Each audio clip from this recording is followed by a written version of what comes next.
पिछले एपिसोड में हमें दिखाया जाता है कि ली युचोंग को गुड्डो और येलेक से बाहर कर देता है और बैक सू ली को कन्फर्म कर देता है कि उसे सियोल नहीं बल्कि उसे रिवेंज चाहिए। इस एपिसोड को कंटिन्यू करने से पहले लाइक एंड सब्सक्राइब कर देना और कमेंट करना मत भूलना।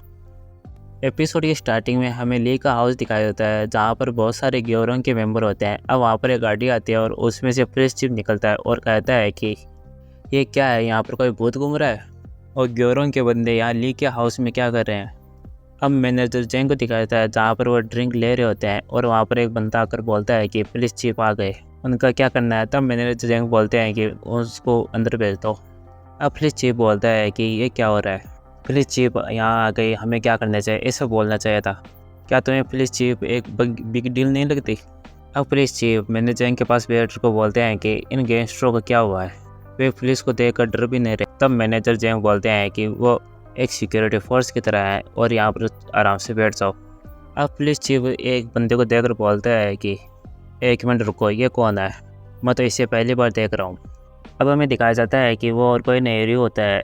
तब पुलिस चीफ बोलता है कि क्या तुम रियो हो, तुम तो बहुत ज़्यादा अलग दिख रहे हो जैसा मैंने सोचा था।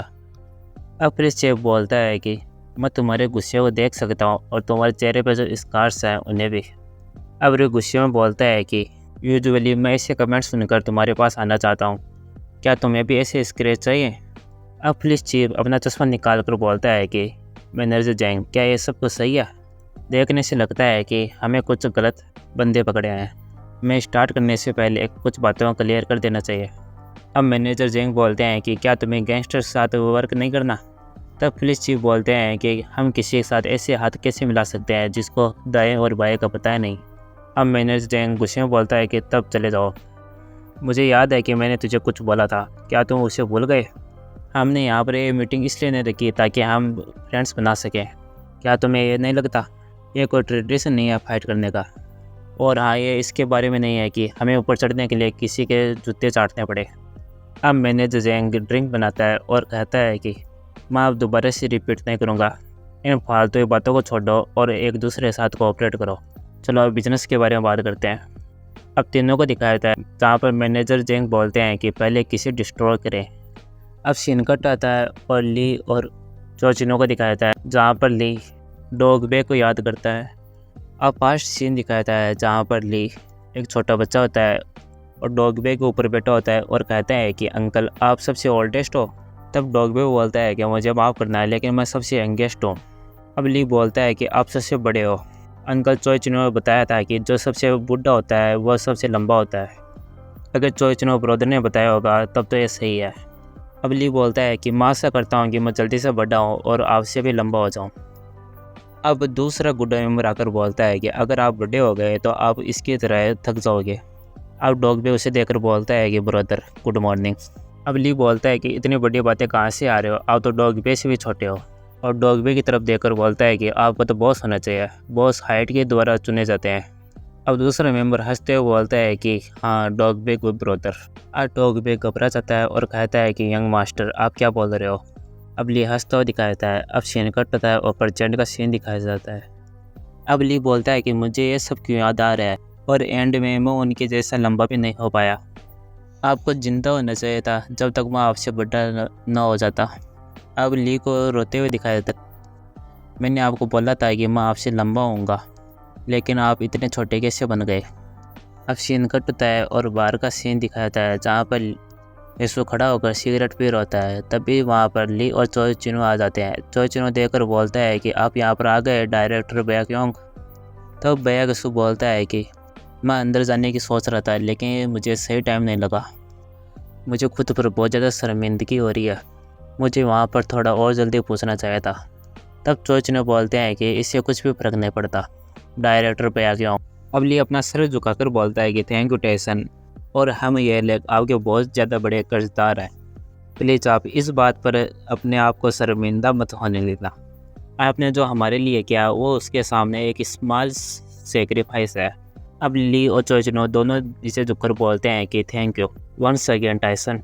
अब बैकसू ली के कंधे पर हाथ रखकर बोलता है कि इतनी ज़्यादा ज़रूरत भी नहीं है, आप हमारे प्रेसिडेंट हो कि नहीं हो, मुझे बहुत ज़्यादा प्रॉब्लम होगी अगर आप इस तरह से सच झुकाकर खड़े होंगे और अपने सारे दुख को फेंक दो और वापस से खड़े हो जाओ।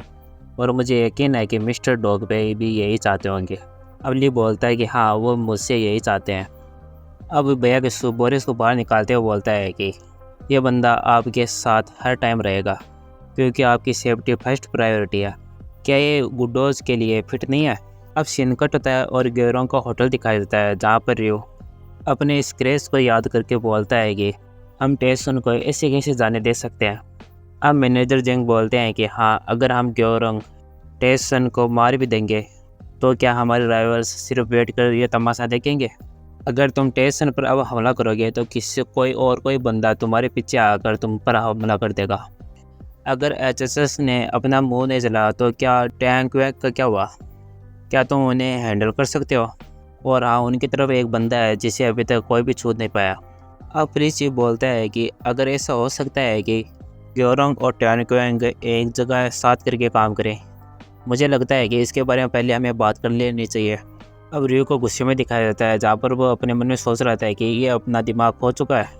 अब हमें बाद में का सीन दिखाया जाता है जहाँ पर एक बंदा आता है। तब रियो बोलता है कि कार रेडी है। तब वो बंदा बोलता है कि प्रेसिडेंट कार तो रेडी है, लेकिन टैन जोंग ग्रुप ने अपनी मीटिंग को पोस्टपोन कर दिया है। तब रियो बोलता है कि अचानक से ये क्या मजाक है। अब वो बंदा बोलता है कि हमारे सोर्स से पता चला है कि उनके पास एक गेस्ट आया हुआ है। अब हमें चाइना टाउन का सीन दिखाया जाता है जहाँ पर भैया को एक रेस्टोरेंट में डाला जाता है। एक बंदा आकर पूछता है कि प्लीज़ सीट पर बैठ जाओ, क्या आप अकेले हो? तब भैया को बोलता है कि हाँ। अब वो बंदा बोलता है कि आप क्या लेना चाहते हो? तब भैया को बोलता है हाँ, मैंने खाना खा लिया, यहाँ पर आने से पहले मैं कुछ और चीज़ की तलाश कर रहा हूँ। अब वो बंदा बोलता है कि तुमने खाना खाने के बाद रेस्टोरेंट पे क्यों आए हो? फिर तुम तो मुझे एक बचा के बंदा लग रहे हो, तुम्हें क्या चाहिए? अब भैया कसु बोलता है कि मुझे बस युवा से मिलना है, उन्हें सिर्फ ये बोलो कि मैं टेसन से आया हूँ। अब वो बंदा अपने पीछे चाकू निकालते बोलता है कि टेसन, क्या तुम उनके लिए आए हो? हाँ, मैं उन्हें बता दूंगा कि एक बंदा आया है टेसन से। लेकिन अब हमें दिखाया जाता है कि वो बंदा उसके ऊपर अटैक कर देता है और कहता है कि पहले यहाँ से बाहर तो निकलो। भैया कसु उस अटैक को डॉज कर देता है और उसका हाथ पकड़कर मोड़कर बोलता है कि क्या तुम मुझे कॉल नहीं करोगे?